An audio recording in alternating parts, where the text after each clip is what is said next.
Welcome into the CHGO Blackhawks podcast. We're presented by PointsBet. Use promo code CHGO when you sign up to get 2 risk-free bets up to $2,000, but that's not it. If you make a $50 or more first-time deposit, you'll receive a free CHGO membership, which unlocks all of our web content, and you'll even get a free shirt of your choice from CHGO Locker. That's $2,000 in free bets, a free CHGO membership, and a free t-shirt from the CHGO Locker, all for making a $50 or more first-time deposit at PointsBet using that code CHGO. I'm Jay Zawaski. Over there, Mario Tirabassi. Greg Boysen will join us later from the United Center, where he was reporting on the game. And the Hawks lose 3-2 to the Arizona Coyotes in overtime. Jonathan Toews is honored for his 1,000th game. We had Chris Vosters named as a replacement for Pat Foley today. There is a ton to get to on this show. We've got Tyson Nash going off about players being too skilled and deserving to be punched for it. He filled his diaper once again. And then following up with even worse comments, if that was even possible. So we've got a lot to get to. Let's do it quickly and make sure we get everything covered. Takeaways from a game between two bad teams. Mario, your thoughts? Well, the good news is that the Blackhawks lost in overtime, so they get a point. So they are technically still alive. They can do it for the Western Conference playoffs. But yeah, a loss in regulation would have finally put the nail in the coffin of their playoff hopes for this year. But I mean, that's already been driven through. Yeah, I this is a game where they score early on in the first period. Dylan Strome gets the opening goal, his 20th of the year. That's, I believe, a career high. It is, yes. It's a great start, and then the second period just kind of puts them in a hole. And they, against the Coyotes team that, there's not many teams in the league that the Blackhawks can say this against, but it's like, this is a team that you should be beating. This is a team that you shouldn't have to worry about, having to have a comeback, having to, fight for overtime, anything like that. They get the game-tying goal from Patrick Kane. They get to the overtime period. Kevin Lankinen saves them a couple of times, and then so does DeBrincat. So does DeBrincat as well. And then it's just one of the stupidest ways you can lose. The puck goes in off of Jonathan Toews' skate, so he does eventually, you said, get the game-winning goal, but just for the wrong team. Of all people, for that to happen to on this night, turning to Pat Boyle there, on this night, that's brutal. That is a brutal thing, a brutal way for the game to end. Very similar to the Buffalo loss, where it's like, come on, how fluky can it be? And the bounces have not been favorable. You mentioned that Arizona is a team the Hawks should beat, but the Hawks are pretty much Arizona. When you look at it, I mean, they're pretty similar teams, and the Hawks play in a better division, that's for sure. Or they're in the same division. Someday I'll remember that. That started. Yeah, this year. I don't know why or was it last? No, I'm still drunk from sweet beers. That must be the issue. But regardless, this is about where the Hawks are, right? Yeah. And as we've been discussing since the inception of CHGO Blackhawks, even before that, 60-minute efforts have been a problem. Mm-hmm. And as soon as they get out to a lead, they take their foot off the gas, especially against, air quotes, lesser opponents, because they feel like, well, look at those banners up there. That's our team. Look at Banner. Not anymore. No, there's like 3 guys left from that team. So they can't let down, and when they let down, the other team gets back in it. And the second period was a great example. A better third, pretty even overtime, and a fluky goal goes in. And that is a game that is so frustrating, because anytime there's a ceremony or special night, it feels like that team is likely to get off to a slow start because they're a little distracted, right? Mm-hmm. Their routine is off a little bit. They've got to be on the ice for these things. They've got to wait. It affects both teams, but I think more so the home team that is throwing the celebration, because Patrick Kane has to give flowers to Toews to give to his mom. Like, there's all these sort of even there was something as small as the Hawks took the ice, there was a little Blackhawks carpet right where the door was.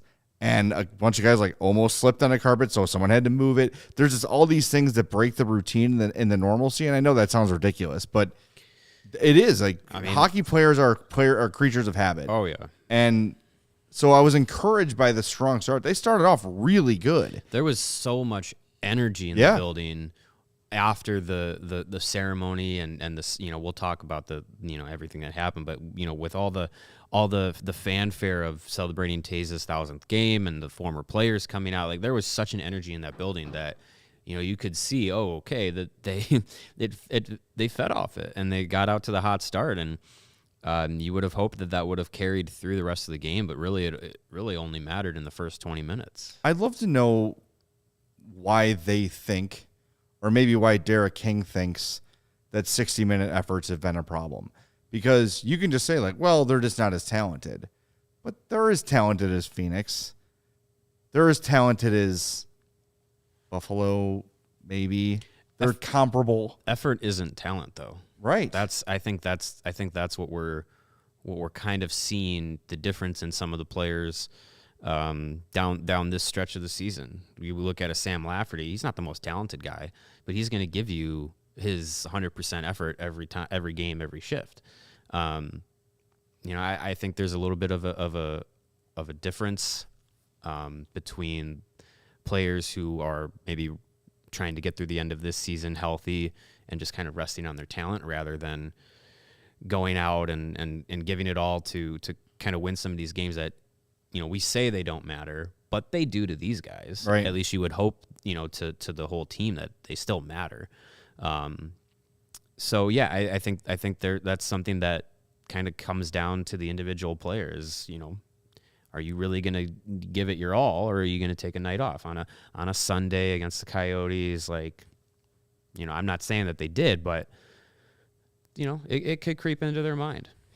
Yeah, and it's disappointing. You would think on a night like this they'd want to really come out strong and finish strong, but that was the thing. They did come out strong, and then second period starts, and it's like a totally different game. Yeah. It's you wouldn't believe it was the same game with the same opponent. It's just completely flipped on its head, and that is the key to unlocking, I think, this team being competitive, because they're going to have to realize, look, we said this last show, they have to play for 60 minutes to win games.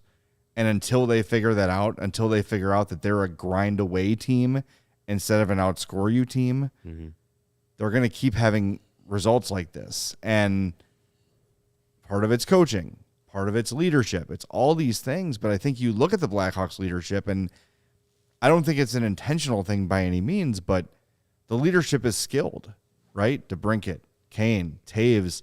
These guys are guys who are used to going out and being able to outperform their opponents.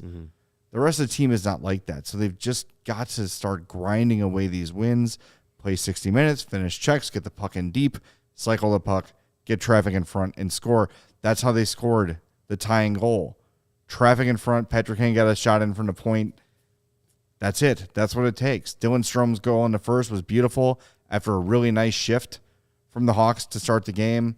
They had a couple nice shifts in a row. Then Strome gets the puck out in front, right in the slot, and he shoots the puck, and it goes in. It is such a simple game that when it gets to look like this, it becomes extra frustrating, because you're like, damn it, just do the simple things that have always, throughout the history of the game, resulted in success. And it's something that they get away from game after game after game, and until they figure out that's what it's going to take to win, this is what it's going to look like. And it's really frustrating for fans. That was a packed house tonight. I don't know if it was sold out, but it was pretty damn close. To see them walk away with an overtime loss to the Coyotes, yeah, that's a tough pill to swallow. It's incredibly disappointing, and the wins and losses, again, right now, that it doesn't. That's not the end all be all for this team. It's the effort. It's the development of who's going to be here longer term, who's going to be part of the rebuild, who's going to be, setting the tone for the future of the club. And an effort like you saw tonight is a little disappointing. And, you really want to be able to have a game against the Coyotes where you can come out and you can have that full effort, and you can say, this is an effort that we can build upon. This is something that we can look at going into next season and say, hey, this was the kind of game that we put together where, the little details made the bigger impact. And we haven't seen many of those games since the trade deadline. We haven't seen many of those games at all this season in general.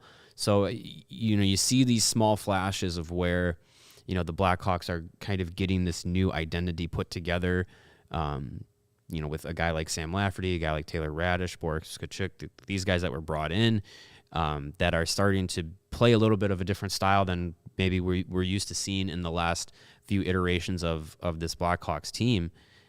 But this is a night where you want to be able to see some of that kind of come together and be like, okay, I can see this, I can watch this kind of hockey, this kind of this simple, do the little things right kind of hockey, and see where it's going to go to if when they don't have the overbearing talent that guys that can just flip a switch. We talked about it earlier this week. These aren't the Blackhawks that could just flip a switch and in 10 minutes of a 60-minute game just overpower their opponent whenever they wanted and put themselves ahead. Right. So you want to be able to see the guys that are going to put together games where you can point to it and say, this is the new identity of the team. They're going to outwork their opponents. They're going to simplify the game.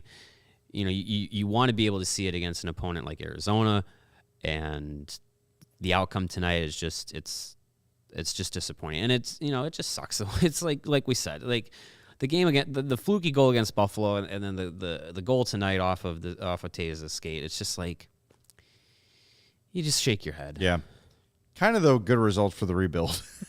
Yeah, I mean, the points start to fall a little bit. Yeah, if they owned their first round pick this year, that would be a little bit better. But they don't even have that, right? Unless it's the first or second overall pick, which not holding my breath for. I will say, I if you've been following us on social media tonight, you'll see that the entire CHGO crew is out at the Hawks game tonight, and we had the opportunity to chat with Kyle Davidson and Danny Wirtz and Jamie Faulkner. Mario and I spent maybe 10 minutes with Danny Wirtz, just shooting the crap with him. I will say I left those conversations very encouraged because they see it. Mm-hmm. They know the plan is sound. These guys understand and gals and women and people, these people know what needs to happen for this team to take the next step. They're not delusional. They saw a game like tonight. I think it was 1-1 when they came in, maybe 2-1. It was during the second period. Yeah. And the frustration was there, but I will say they've got the patience, it seems. And, we've seen what Kyle Davidson has done so far with the moves he's made. He understands this team needs more competitors, more people that are willing to play the sort of game we're talking about them playing. It looks like Greg is ready to join us, so let's bring Greg in from the United Center right now. Greg Boysen out at the UC. Greg, I know you just heard Derek King speak and some players speak postgame. What did we learn after this thrilling 3-2 overtime loss to the Arizona Coyotes?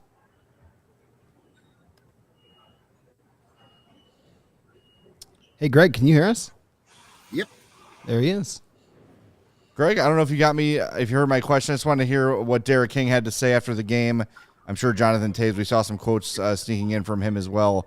What are your takeaways from the post-game press conferences?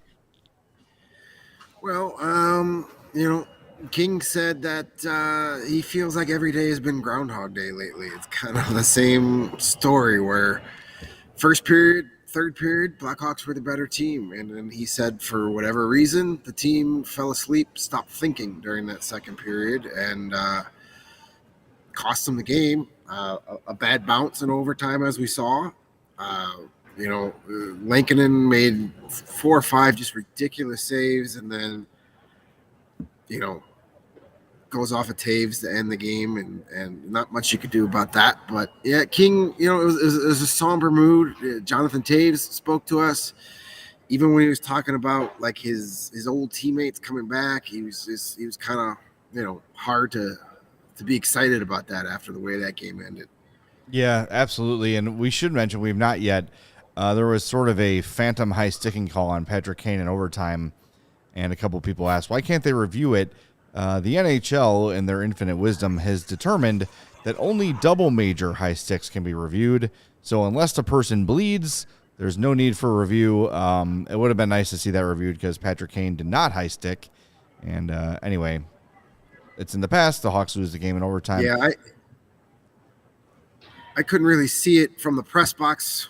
Whoever it was sold the hell out of it because, he Zabruta filmed it back into the left real quick. So that's Yeah. all I saw. So I figured it was a high stick. So they didn't show any replays at the arena.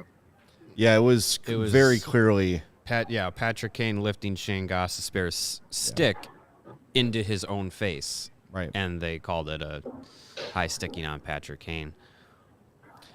Well, Greg, one thing I want to ask you about, we haven't been able to get to this on the show yet, is the pregame ceremony where we saw everyone who ever served as alternate captain alongside Jonathan Toews made it out on the ice. So we saw Brent Seabrook, we saw Andrew Shaw, obviously Kane and DeBrincat were there already. We saw Patrick Sharp, Marian Hossa. It was just a cavalcade of Blackhawks legends, and I understand that Jonathan was surprised by that. He did not know that all those guys were going to be there. Is that correct? Yeah, he didn't know. He said the only one he knew about was Shaw. Quote, he said, "Shawsy can't keep a secret," so I knew he was going to be there. Shocking. Perfect. He had no idea Seabrook was going to be there, so that was a big surprise. He said he had a feeling Sharp was going to be there, but otherwise he didn't know. Those guys are going to be there. He mentioned, the great distance Marian Hossa had to travel to be here for this meant a lot to him. Called him his favorite ex-line mate, and even Corey Crawford wasn't on the ice for that ceremony, but he was in the building. They showed him up in the suite hanging out with Adam Burish. So, he talked a little bit about Corey Crawford and that they still talk to each other every so often now that he stepped away from the game. So it was great to see those guys, and Hossa got, a huge ovation. Yeah. You guys were there for it. It was a sold out crowd here tonight. It was a full house. He got a huge ovation and he looked great. They should have put him on the second line with Toews right there to start the game. I mean, he couldn't have done any worse than Dominic Kubalik. We know that. It's funny. I feel like we're name dropping, but this is what happened tonight in the surreal reality of the CHGO experience that we've all had so far.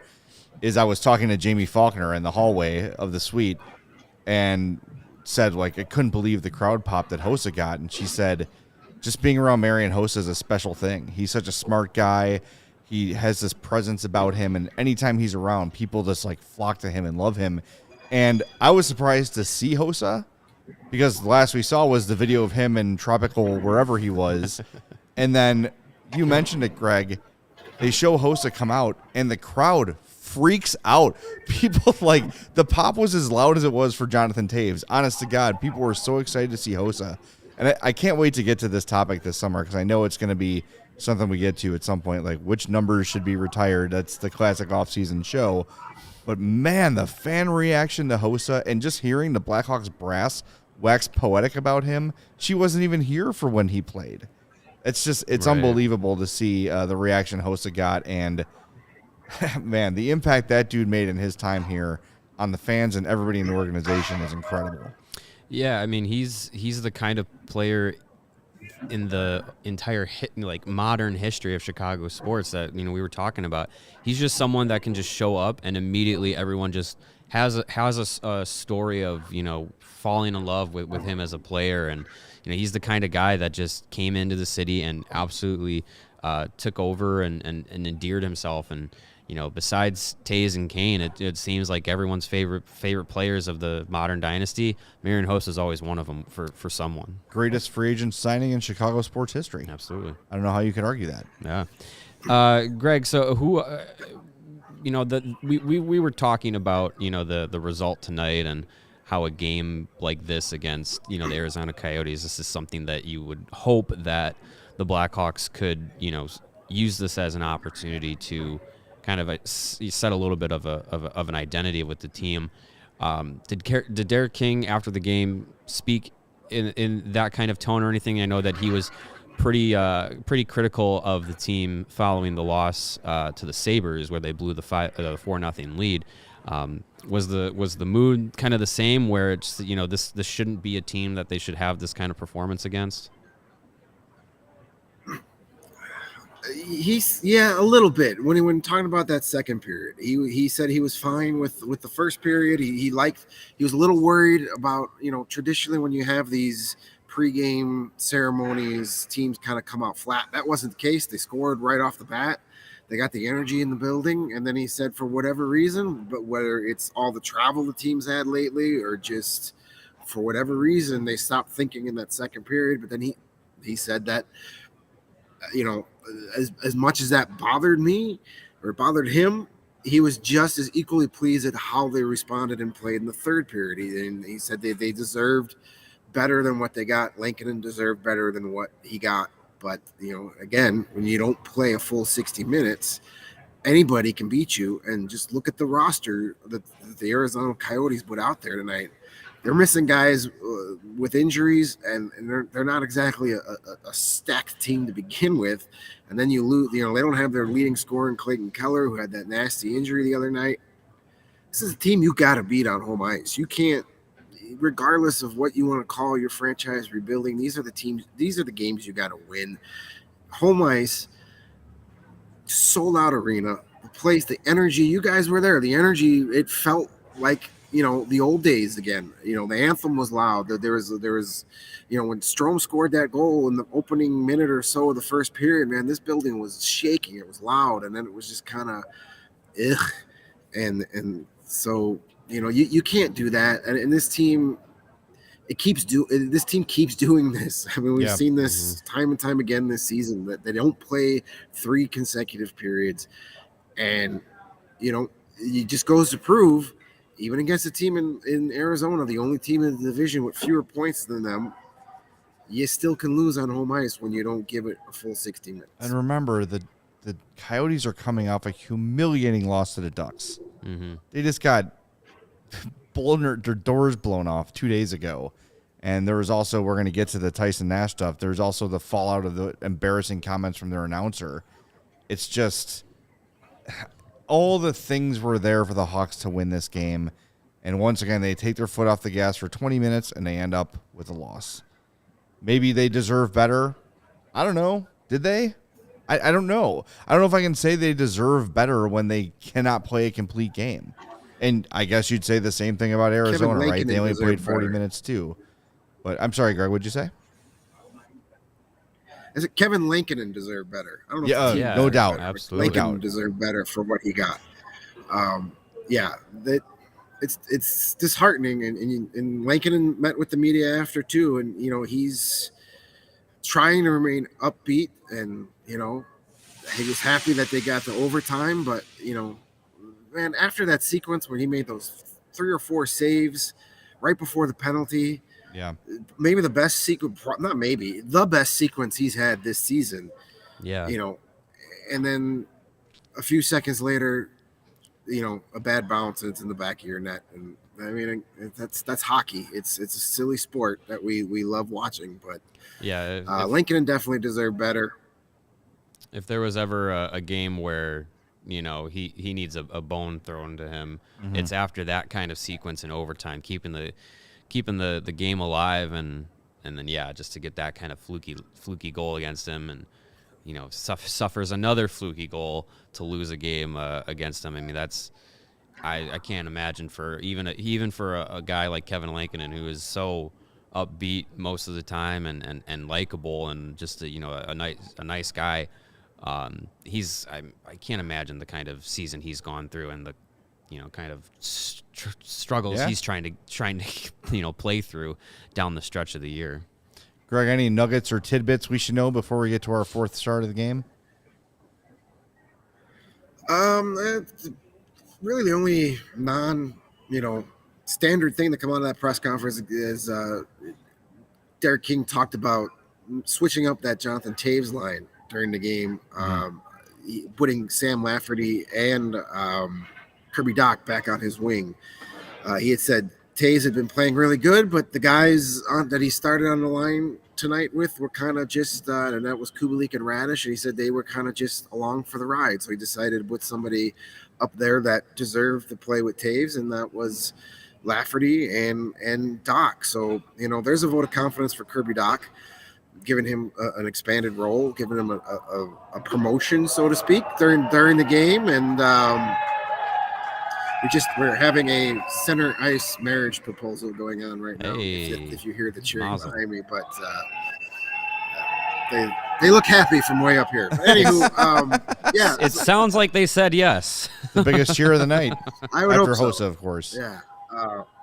But no, Lafferty got up there, and again, we've talked about him a lot. You've probably talked about him already before I even got on. He was very impressive, and he was noticeable the second he got up there. He was getting up the ice. He was making space for his line mates. That's all you want from a guy like that. All right, Greg, we're going to let you go, but let's get to our fourth stars of the game. We usually go left to right, but Greg's not here. So I'm left for now. I'm going to give mine to Dylan Strome, who had a goal. He also had 5 shots on goal. He won. Oh, you're moving Greg's head? So am I picking it in there? All right. All right, good. Nice. Good. Nice. He also won. Now my highlighting went away. Jeez. 57% of his faceoffs. He was just very noticeable in this game, all over the place. Obviously started the game with a goal, but just was consistent. And you want to talk about guys working hard? Dylan Strome was working his ass off this entire game, so he gets my 4th star. Greg, as we move your head around. All right. I'm on the move again. Sorry, Greg. Put his head over his head. Just put There you go. Yeah, put me over the That's character. beautiful. There you go. Perfect. Perfect. Front and center. I love it. Yeah, I'm going to go with Alex DeBrincat for my 4th star of the game. He had the assist on both goals. He was having an issue with his skates there in overtime, though. He kept falling, but he made that great play where he literally trips over the blue line, somehow gets up and still has the puck on his stick and creates a scoring chance. So kind of a fun sequence there, but didn't end the right way. But, you score 2 goals and you assist on both of them, you get a 4-star vote from me. I'm going to go with Kevin Lankinen. Talked about him, deserving better tonight. 32 saves on 35 shots. I can't, like I said, can't imagine, what he's feeling throughout this season. It's definitely not been the season he had envisioned after having a breakout rookie year last year. But he kept them in this game. Obviously, kept them in the overtime period.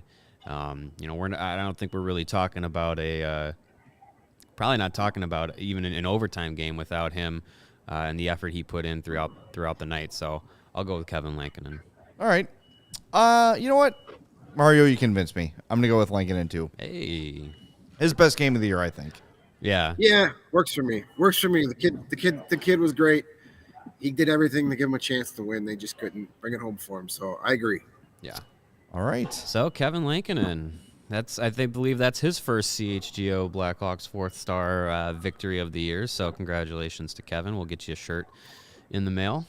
Yeah, Greg, go home, get some rest. We appreciate all your contributions today, and we will see you Tuesday for our next CHGO Blackhawks podcast. Thanks, man. Looking forward to it. Hope you guys enjoyed those wieners tonight. Oh, they were fantastic. They were great. Fantastic. Yes. That's Greg Boysen from the United Center. Thanks to him for joining us as always. By the way, new sponsor here on CHGO Blackhawks. I want to tell you about our buddy Kent Simpson of the Simpson Law Group. He played 4 years of Division II college hockey, and in his own mind, he is now the leader of the beer league hockey team called Old and in the Way. It's a bunch of lawyers. So Kent's a big hockey guy, huge Hawks fan, and we're happy he made the jump over from Madhouse to CHGO with us. And after over a decade of prosecuting homicide cases as an assistant Cook County State's attorney, he opened his own firm over 20 years ago, specializing in all forms of injury cases. So if you've suffered an injury at work, or you got hit by somebody's motorcycle, or someone threw a baseball bat at your face, anytime someone's negligence results in your injury, you're going to want to get a hold of Ken Simpson and the Simpson Law Group. His firm's results speak for themselves, with millions recovered for their clients, and they charge no fees unless they win for you. So call the Simpson Law Group, 312-332-2107. That consultation is free. That's 312-332-2107. Don't go off sides. Go top shelf. Call now or visit simpsonlawgroup.com. That's SINSON lawgroup.com. Say hi to Kent for us. And Kent, for those of you who did not listen to the Madhouse podcast before the switch, he was our legal expert. And anytime, and we had a couple legal issues this year. Yeah, he is invaluable, and he will be part of this podcast from time to time as well. So make sure you check him out. SinsonLawGroup.com, 312-332-2107. That's a fantastic hockey team name, by the way. Olden in the Way. Yes. Love that. Yeah. Speaking of Olden in the Way, should we get to the comments from the Coyotes broadcast on, I believe it was Friday night? I think that's a good place to start. And if you're active on social media in the hockey circles, you're familiar with this. This was Friday night's game. It is the Ducks and the Coyotes. And this is what Coyotes broadcaster Tyson Nash had to say after a scuffle was occurring in front of the Ducks net. The Coyotes net, sorry. And this was also in the game where Trevor Zegras in the first period pulled off another lacrosse goal, which is starting to become his thing. Yeah. Obviously, one of the up-and-coming stars of the NHL, one of the best young players the league has, and this is what happened.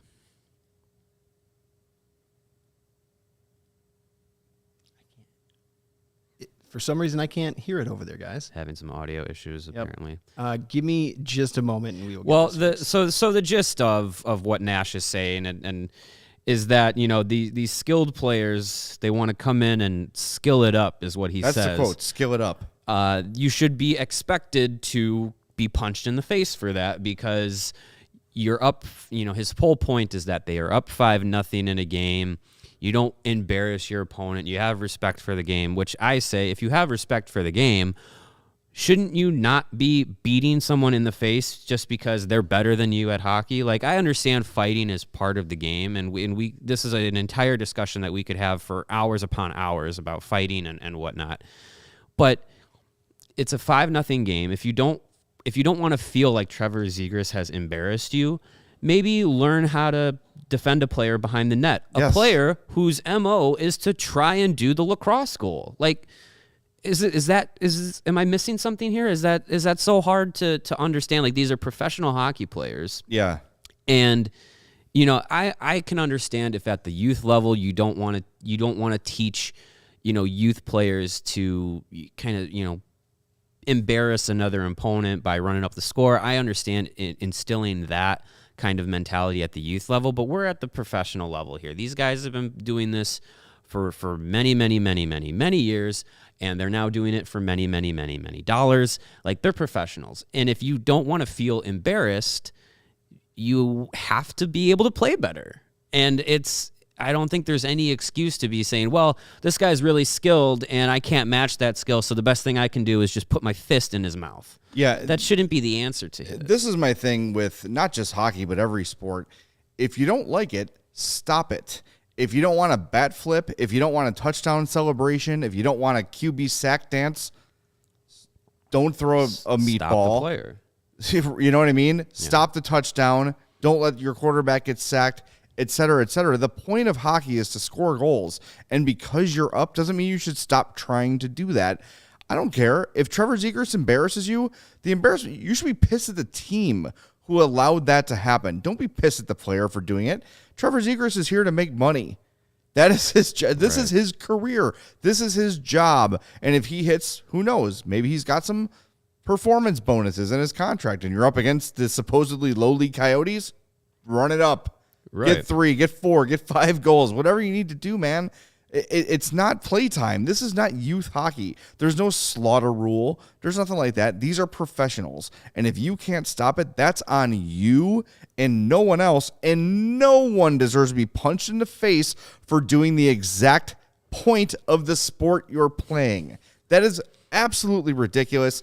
Tyson Nash was a bum hockey player. He was a fourth liner. And look, a lot of those guys I have a ton of respect for because they're guys that learn how to play the game and they know what they need to do to stick in the league. And maybe Tyson Nash was that way, but he was a guy who had his share of dirty hits. He was a guy who had his share of incidents here and there.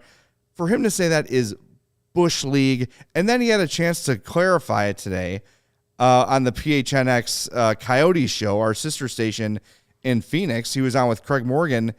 And he tried to clarify the comments, and it didn't go much better. Jay, I'd like a chance to try to make up for the last mistake that I made Do it there up. and go with this. Go for it. All right. All right, here we go. Here we go. Yeah. Right from their webpage over there at PHNX. Hang on. It's coming.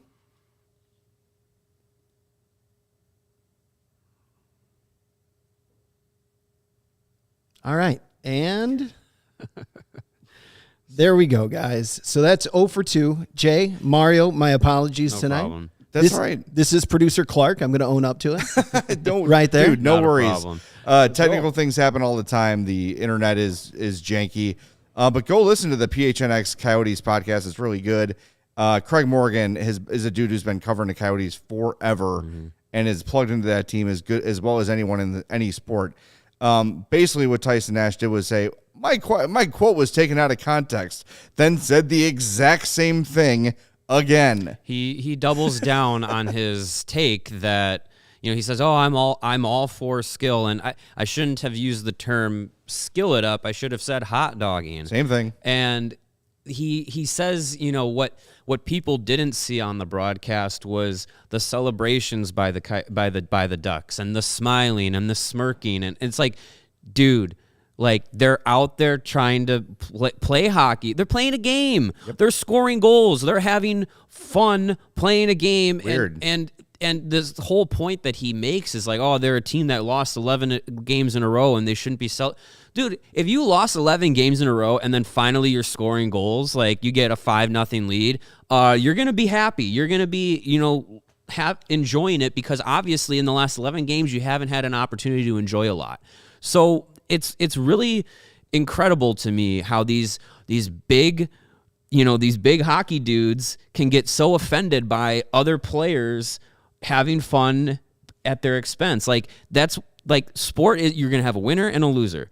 One or the two in each sport, unless you're playing soccer where they have draws. But, this is where the game is supposed to be fun. Well, Trevor Zegras should be, and Troy Terry too. He was, on the receiving end of a unwarranted beating from Jay Beagle. Troy Terry and Trevor Zegras, like these young players, this is what the NHL needs. The NHL needs these players protected at all costs, to be protected and to be allowed to show off this skill. I mean, we saw it earlier this season with Zegras and Sonny Milano getting the alley-oop goal. The first thing that happened after everyone saw that goal, and it blew up on social media, we're all freaking out. The next thing that happened after it was John Tortorella saying, "I don't like it." These old and in the way. Yes. Old and in the way. Shut up. These people in hockey that just have this mentality that you have only grinder greasy goals are acceptable. No Michigan goals, no creativity, no fun. Don't celebrate. This is Don Cherry. This is John Tortorella having this platform to basically talk down the next generation of hockey players. And in Nash's defense that he uses, he says Patrick Kane. You don't see Patrick Kane doing this in a 5-0 game trying to goal hunt. One of the biggest goals that Patrick Kane scored. Well, yeah, of course. One of the most fantastic highlight reel goals he ever scored was a spinorama goal against the Dallas Stars in the third period of a game that was 7-1. Yep. Imagine that. I don't understand how hockey can continually get in its own way. We have this generation of young players that are coming up that are exciting, that have this amazing skill.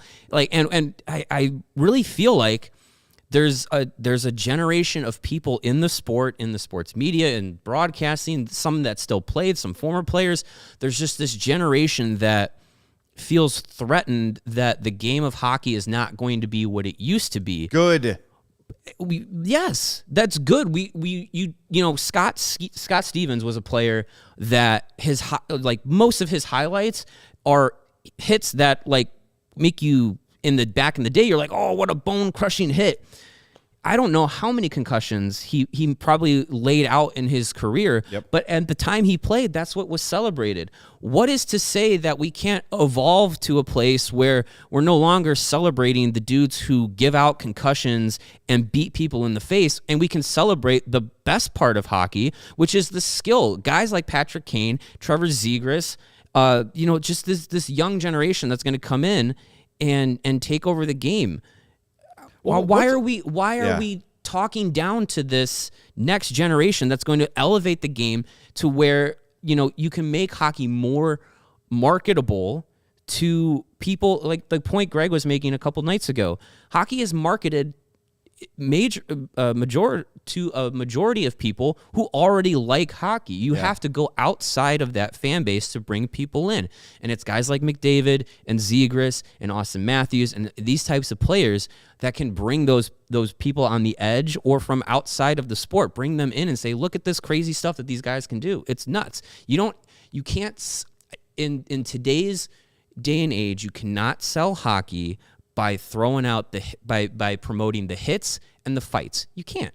I'm not saying take it out of the game, but that can no longer be the focus. You have to shift to this focus of the skill, the speed, and these young stars. Don't talk down to this generation because you're going to lose the fans. No one's paying $85 a ticket to see Radko Gudas. I'm No. sorry. That's just not the reality. These star players like Zegras need to be protected. And here's the thing. Isn't this completely counter to like the whole tough guy mindset of like, well, you're beating us too badly, so you need to take it easy on us? What is that? What's more offensive, right? Trevor Zegras doing what he's supposed to do and score goals, or him intentionally not scoring because of that to me as an opponent would be more insulting. Would be like him just opting not to shoot on a breakaway or making an extra pass because he doesn't want to run up the score. Mm-hmm. Screw that. Play your game, and it's up to us to stop you regardless of the score. The Coyotes should be mad at themselves. They shouldn't be mad at Trevor Zegras or Troy. It's ridiculous. It is the dumbest thing in the world.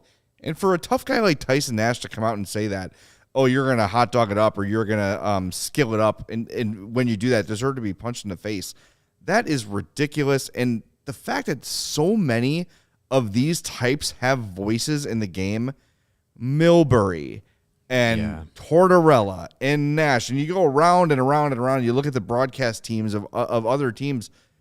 My God, can we get an opinion from this millennium? Honest to God, it's just ridiculous that anyone would say, if you are skilled, you deserve to be punched. Go away. Mm-hmm. Go back under the rock, get back in your cave, and hand the game over to the stars of this game that will raise it up from the obscurity it's in right now. You know why the game's not popular? Because of the way it was marketed and talked about for the last 10, 15 years. The NHL was at its peak in the mid-90s and then just went downhill. We've talked about this before. This current generation of hockey players, starting with Kane and Toews and Crosby and Ovechkin, and now evolving to McDavid and Draisaitl and Matthews and Marner and Zegras and all these young star players, and you could throw Alex DeBrincat in there. Offense is what is selling this game. Goals is what are selling this game. And to have broadcast voices push against that is so dumb. I understand. Tyson Nash has a rooting interest in the Coyotes. It's a hometown broadcast. Pat Foley would never say that. And he's the biggest homer there is. He wouldn't criticize Colorado for running it up on the Hawks. He would get on the Hawks for that. There's no one more old school or more homer than Pat Foley. Eddie Olczyk the same way. He played in the 80s. He knows what the game was like. You would never hear Eddie Olczyk say, oh, if you're going to skill it up against the Hawks, you're going to get punched in the face. That is the dumbest thought I've heard all year from a hockey voice. And that's saying something because dumb thoughts come fast and furious from hockey voices, my own included. And what I think is encouraging is from what we saw when the clip originally went viral on social media is the amount of people that watch hockey and that are some of them prominent in the hockey world speaking out and saying, hey, this is kind of stupid to say. And I think what we're getting to a point is that these kinds of these kinds of outlooks on the game are not what the majority of people are into these days. And and even tonight with his rebuttal or whatever he wants to call it, adding more context to his take, basically just doubling down on it. We're seeing that again. People are coming to the clip and coming to the podcast clip with PHNX they're coming to it and saying, hey, he's not helping himself with this. So I think it's good to see that the fan base of hockey as a collective is hearing this and seeing this, and what we're seeing is people saying, hey, this isn't it, buddy. Like this isn't the way to go. So at least it's encouraging to see that it's just like the fan base is out there, and the fan base knows, what the next generation is going to be sold on. And it's not this kind of mentality where, you have to punish the good players for being good. Like it's a clueless take. It's really dumb, and it's really frustrating. And hockey fans from whatever team you root for, Hawks, Coyotes, whatever, should want more from the league and should want more from the people that represent the league. Hey, the best way to support CHGO is to download the PointsBet app and use code CHGO when you sign up. If you do that right now, you'll get 2 risk-free bets up to $2,000. But that's not it. If you make a $50 or more first-time deposit, you'll receive a free CHGO membership, which unlocks all of our web content, and you'll even get a free dope shirt of your choice from the CHGO locker. That's $2,000 in free bets, a free CHGO membership, and a free t-shirt from the CHGO locker, all for making a $50 or more first-time deposit at PointsBet. If you have any questions about that, email pointsbet@allchgo, and we'll help you out. PointsBet is your home for live in-play betting, and it just got even better. Introducing PointsBet's new feature, live college basketball same-game parlay. You're going to want to use that tomorrow. For the first time ever, you can build the perfect live same-game parlay only with PointsBet. And if you want more, you can also boost your live same-game parlays, watch live, parlay live, and boost live with PointsBet. And now, online sign-up is available in Illinois, so you can download the app and register from start to finish, all from your phone. So what are you waiting for? Once the game starts, don't just bet. Live your bet life with PointsBet. Gambling problem? Call 1-800-522-4700. Jeez, we're almost choking to death on here. It's all right. I'm good. We're good. No, you're fine. You're right. I'm alive. You need a mouth-to-mouth? No, no, I'm good. All right, cool. All right, no worries. So we got some Hawks news to get you to. Chris Vosters has been named Pat Foley's replacement, which was rumored. I think Jeff Agris from the Sun-Times had it a while ago. Yep. So it's no surprise he's going to be the guy who replaces Pat Foley. But buried in that press release, some really good news. Pat Foley and Dale Talon will be together again. What is that, next Sunday? Reunited. That is going to be, I was just looking for it, I believe. It is April 10th. Yes. So, yeah, next Sunday, April 10th, Pat Foley and Dale Talon and the game against Dallas will be on the call. Still to this day, my favorite broadcast tandem because Eddie O is the best analyst in terms of color guys I've seen. Yep. In Chicago, but the chemistry that Pat and Dale had, especially in those lean years when the Hawks were real bad and you just didn't have a ton to talk about, kind of like tonight, where there's just not a ton of the game to break down. Yeah. Because it is what it is. It's two bad teams playing, and somebody won and somebody lost. There you go. Yeah. It's going to be great to hear Pat and Dale together. I cannot wait for that. But look, and part of that, broadcast schedule that the team put out there. Pat Foley and Dale Talon, you said on April 10th. Pat Foley's final 3 games will be April 10th against Dallas, April 12th against LA, and then April 14th against San Jose, and that's it. That's it. He's done on April 14th. The games to close the season will primarily be Chris Vosters and Eddie Olczyk for 5 of the final 7 games. That will be broadcasted on NBC Sports Chicago. The April 25th game is an ESPN Plus game. The other 2 games will be Vosters and Colby Cohen. That is April 23rd. And then Vosters and Kaylee Chelios will have the home finale of the season on April 29th. So I would have expected Foley to maybe do that game on the 27th rather. Yeah. I would have expected him to do the last home game of the season, but it appears April 14th against San Jose. That'll be the final broadcast for Pat Foley. Hopefully there's some sort of, maybe the reason they're not is because they have some sort of ceremony planned. Because we haven't heard much about a Pat Foley celebration, and maybe that happens next season or whatever it is. But I'm interested to see what they're going to do for him. I mean, they've kind of been doing a little bit of the like stretching it out Yeah. on some of the broadcasts, the remembering his best calls and stuff. I think before today's game, I'm not sure if you were able to catch it. I didn't catch it, but before today's game on the pregame, I think Eddie Olczyk interviewed Foley about his this being his final year and deciding that to retire and whatnot. So they did have a little bit of that. I'm assuming more of that will be coming, but yeah, maybe that April 14th game is another day to have some sort of ceremony or celebration of Foley's career or whatnot. But again, I'm surprised he's not going to get the final game at the United Center. It's going to be really weird to not have Pat Foley on Blackhawks calls anymore. It's just such a, they're so synonymous. It's ever since I've been a Hawks fan, Pat Foley's been on the call. Mm-hmm. It's just going to be bizarre to just not have those highlights with him on there anymore, screaming the goalie's name from Bannerman to Belfour to Crawford and so on. And, I don't know. It's going to feel very strange. It hasn't really hit me that he's not going to be part of things anymore. It's going to be very strange. I know they've sort of obviously eased us into it this season, but I mean, they've eased the fans into it, but it has not been received well. No, it has not. But you knew that was going to be an issue, right? Like you knew that people were not going to totally be on board with the new crew. Right. They never are. People don't like change. And look, I don't like that Pat Foley's going either. Obviously, I mean, I would like him to be the voice of the Hawks forever, but it's just it is what it is, and it's going to take some definite getting used to. And I hope people give Osters a chance. Look, whoever got this job has impossible shoes to fill. It's a thankless task. It is, and I think one of my criticisms, and I think Mario, we discussed this on and off the air. He doesn't really have a Hawks centric call. And so many broadcasters now are trained to be neutral, right? And he's done a lot of work on other national networks where he is supposed to be neutral. Mm-hmm.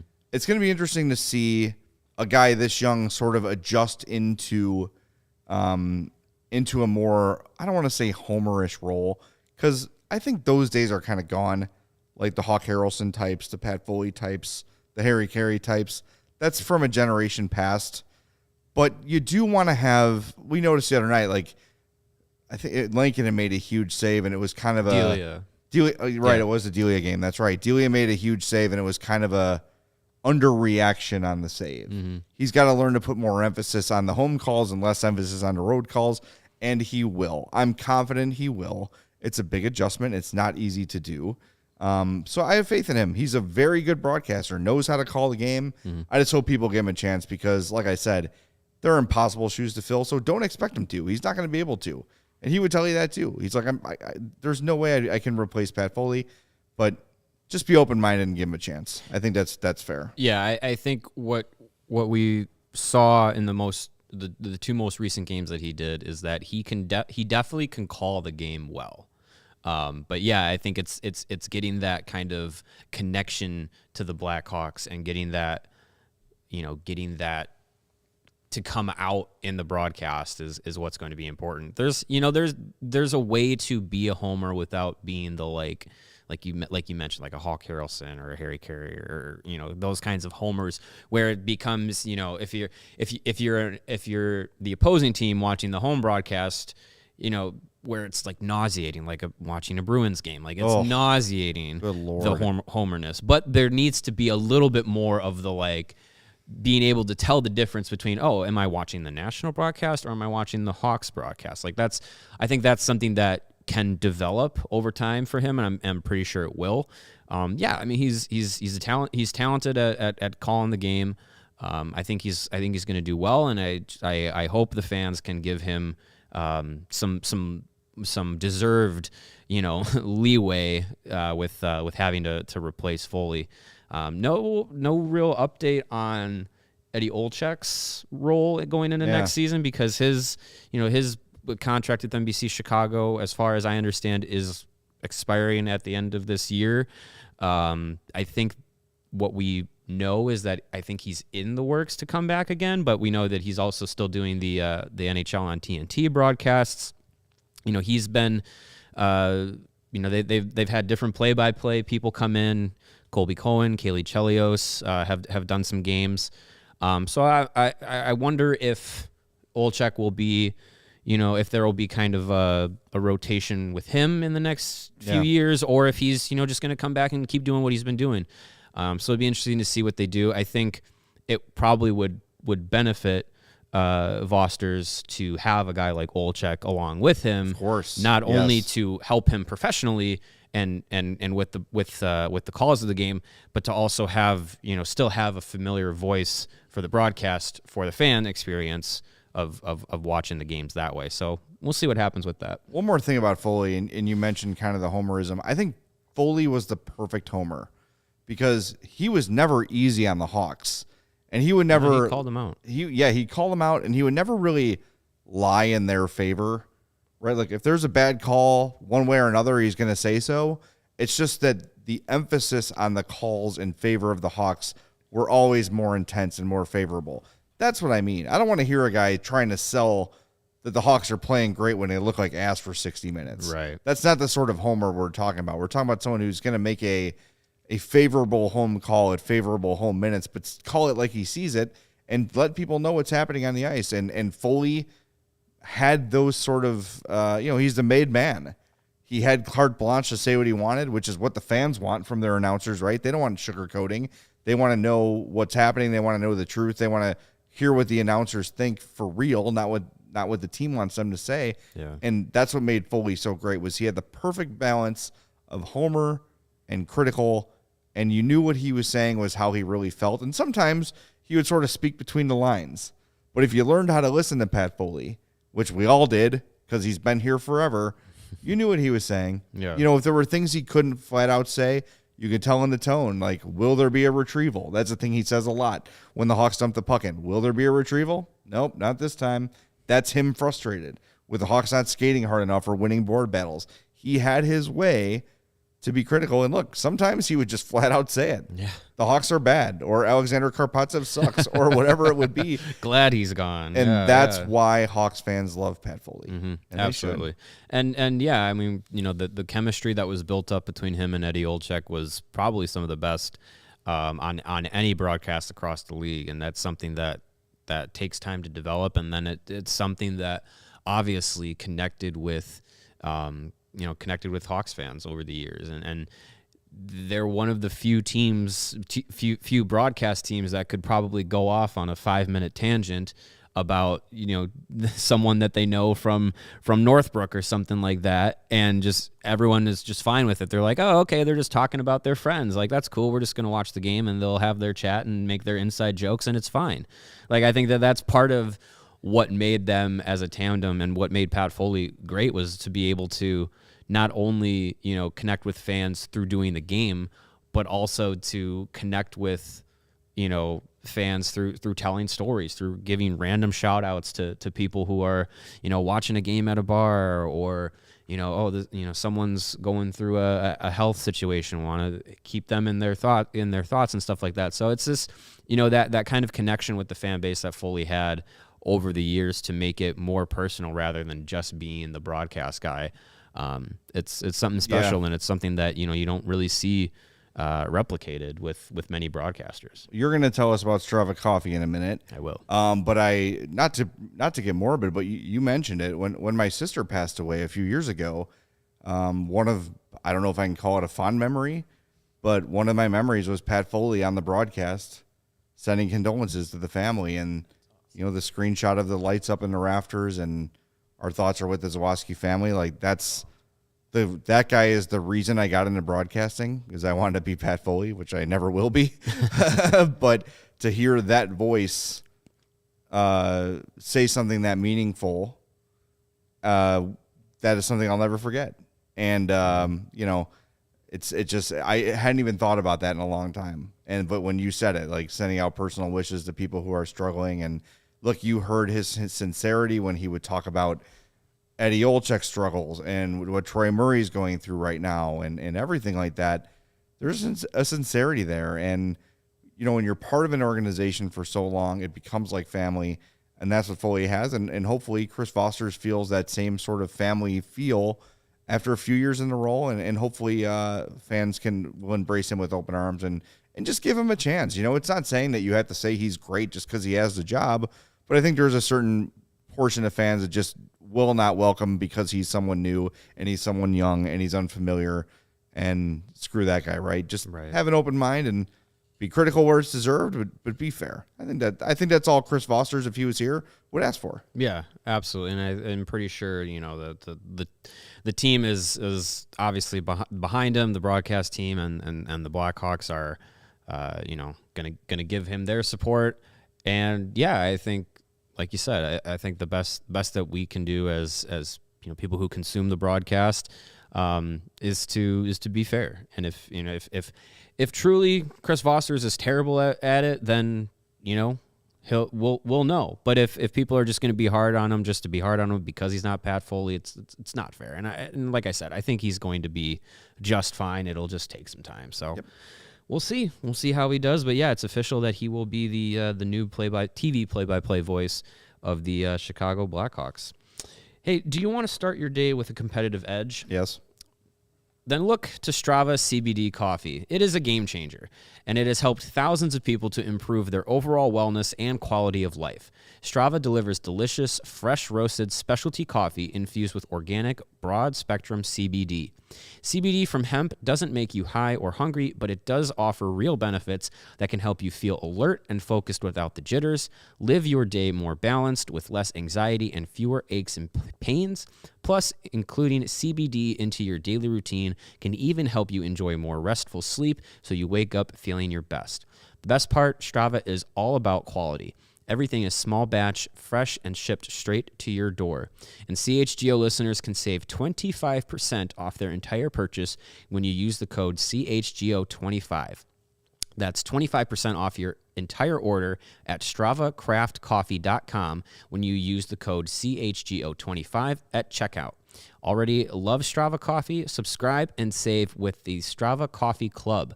With Strava, you're in control. Save on your favorite coffees and have them automatically delivered to your home or office on your preferred schedule.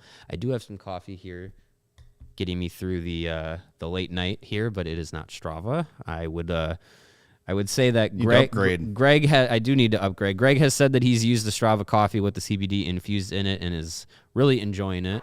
Were you able to test it yet? Mine is on the way. On the way. It is being shipped. I believe mine is on the way as well. The first day I brought it home, I wasn't aware that it was a decaf coffee. I had it in my morning with the CBD. I was like, all right, let's roll. It was a day I wasn't going to work, and it ended up being a very more low-key I than I expected. I'm on board. I understand what it is now. I've heard you read about it. So Awesome. Here we go. Yeah, it's definitely something that, you know, as I get older, the aches and the pains and whatnot, the years of playing football and hockey are definitely starting to catch up to me. And I to be honest, I've never really dabbled into the CBD world, but it is something that I have interested in. Often. Very many times. And I cannot wait for the Strava to arrive. All right, that's going to wrap up this episode of the show. We'll be back on Tuesday. We've got Monday off. We'll be back on Tuesday for a remote broadcast, but we'll be live. We'll be back Wednesday, Thursday. We're going to be here, but we got Monday off. Thursday, Seattle Kraken in town. The Kraken. Cannot wait. All right, we are presented, as always, by PointsBet. Support us. Use that promo code CHGO when you sign up, and you'll get up to $2,000 in risk-free bets. Up to 2 risk-free bets, up to $2,000. So, again, PointsBet. Look at that pointing job by Mario. That is outstanding. PointsBet, code CHGO. Live your bet life with PointsBet. For my partner Mario, for Greg, who is headed home, I'm Jay Zawaski. Thanks for listening to the CHGO Blackhawks podcast. Talk to you next time.